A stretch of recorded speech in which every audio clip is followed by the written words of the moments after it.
Tyler. It was just a somewhat, I guess, impassioned post-game with Angel and Ariel. And Angel said that you deserve some grace as a new coach, and that the coaching staff is doing their job, and the players, they have to figure it out. I just want to know your thoughts on Angel speaking up on your behalf, and just in general, how you're feeling so far about the team. You just lost Luke. There's just a lot going on. Yeah, I think that, well, first of all, I appreciate those comments from Angel. I think our players are the ones that deserve the grace. I think we know what comes with the territory. I know what comes with the territory of being a head coach. And so I accept that for better and for worse. And so I appreciate that. And if I get the grace from our players, that's what matters to me. So I try to drown out the outside noise and focus completely on our locker room. I got a staff to worry about and a team to worry about to love and protect them. And so that's where my main focus is. I think when it comes to our players, they come every day ready to work. They come every day ready to stick up for each other. It's been a tough start to the season. We got a lot of season left, so it's not any time to feel extremely sorry for ourselves or to feel like that the season is over. So we got a lot of basketball to play. We got a lot of time to regroup, but we can't do that if we don't stay together with one another. And after every game thus far this year, and every day in practice, and every film session, and every travel session, we enjoy being around each other. And I think that that's kind of the foundation of who we are and who we want to be, and what's going to help us continue to battle these ups and downs through the season. And just one quick follow-up, how do you keep the morale up? I'm sure the season isn't going how you expected, so what do you do to keep the morale up so you can meet your goals? Yeah, I think you got to continue to look at the positives from each game. And it may seem like we're extremely far away, but it doesn't always look that way. And so, or it sometimes looks that way and doesn't always feel that way. And so I think there's areas of improvement, and there's areas where we feel decent of what we're doing. But I think first and foremost, we continue to compete. And once you lose the passion or the will to compete, that's the time to worry. And so for now, I think we're still putting forth that effort and that passion for one another. We're lifting each other up throughout the game and in practices and whatnot. And so as a coach, I think that's all that you can ask for as you continue to battle these highs and lows. We'll go Jason, then Al. Tyler, what was the rationale behind your lineup changes, or the lineup you chose tonight?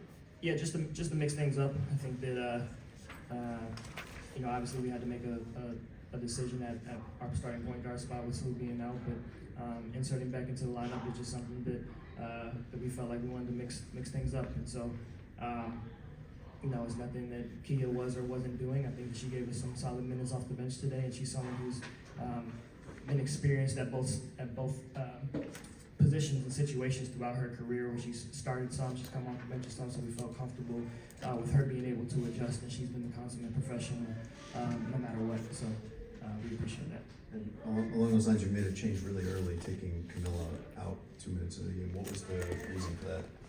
Yeah, I think that we just want to continue energy from it, and I think that she showed that energy the rest of the way through. And so, but yeah, that's all it was.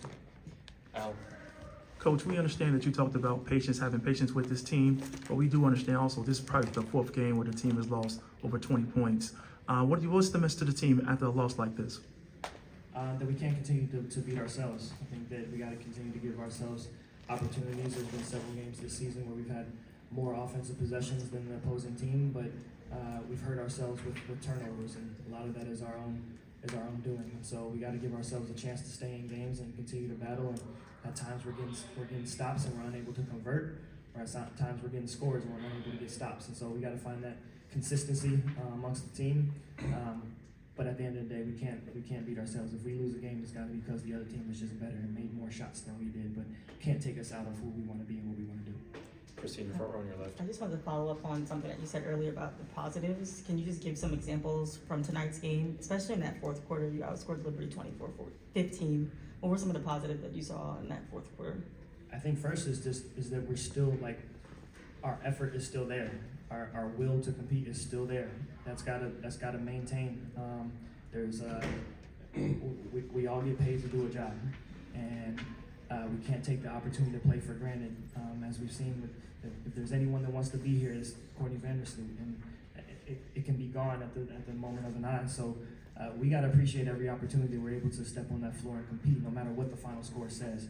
It's a privilege to get out there and to wear this jersey and to play for this city and to play for this organization and compete against the team that's the reigning champions. And so it was good to see that. It was good to see the energy on the bench continue to be positive and uplifting each other. And then on the court, I think we found a little bit of rhythm going inside and slowing things down a little bit more. But again, if we can cut down some of those turnovers, I think it gives us more of a chance to kind of equalize things on the offensive end.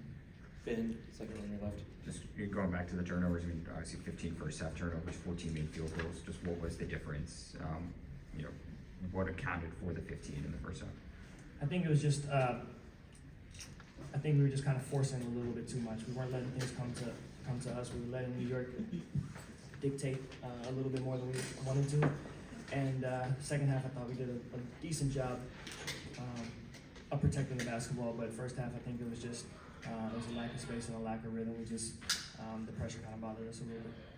Second row on your right. John O'Reilly from Chicago Game Coach. You spoke about kind of the hardships you guys have been going through this season.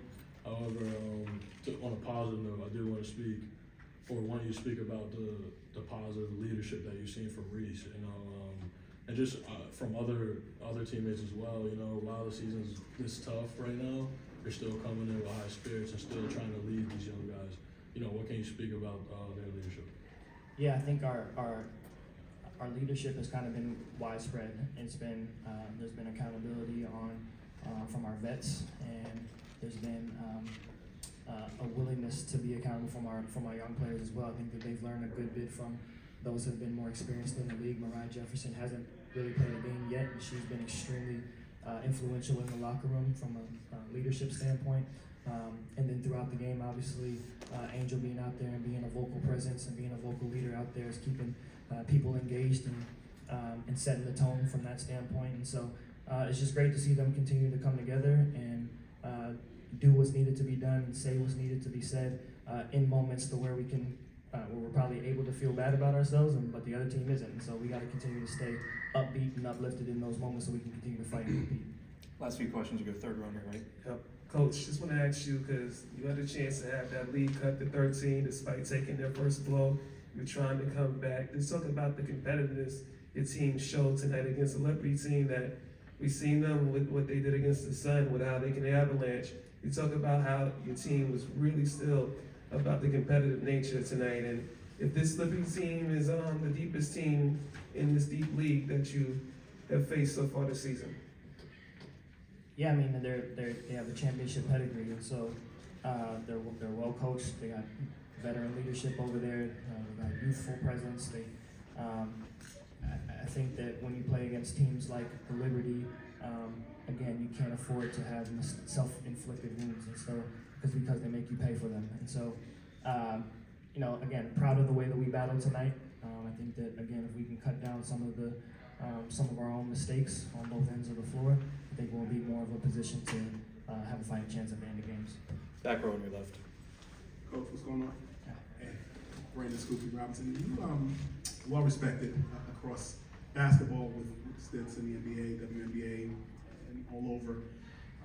Although you guys are struggling a bit, I'm curious, can you ever trace back a time in your career where there was maybe a similar pattern like this, and how did you get through it?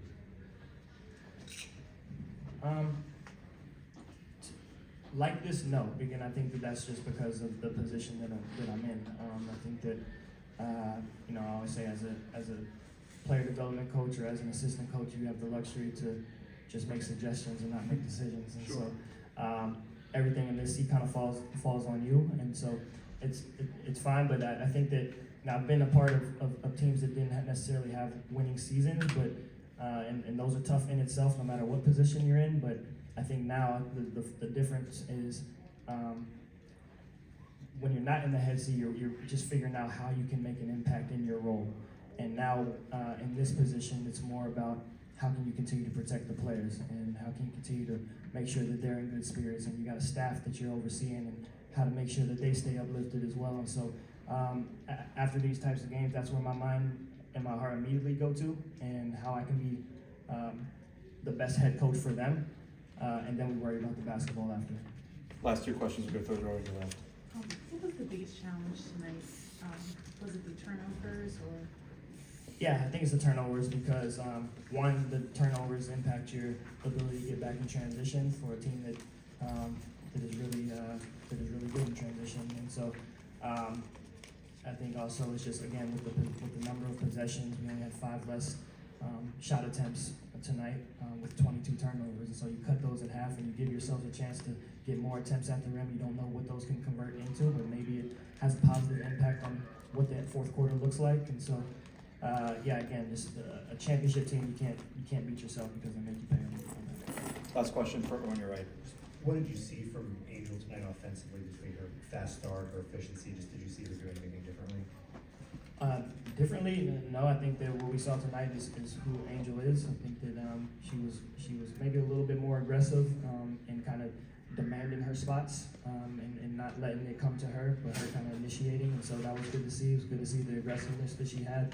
I thought she competed all night on both ends, and so and she was a great teammate throughout the game. So it's what we want to see from Angel. She was great tonight. So. Thanks, everyone. Thank you. Thanks, Tyler.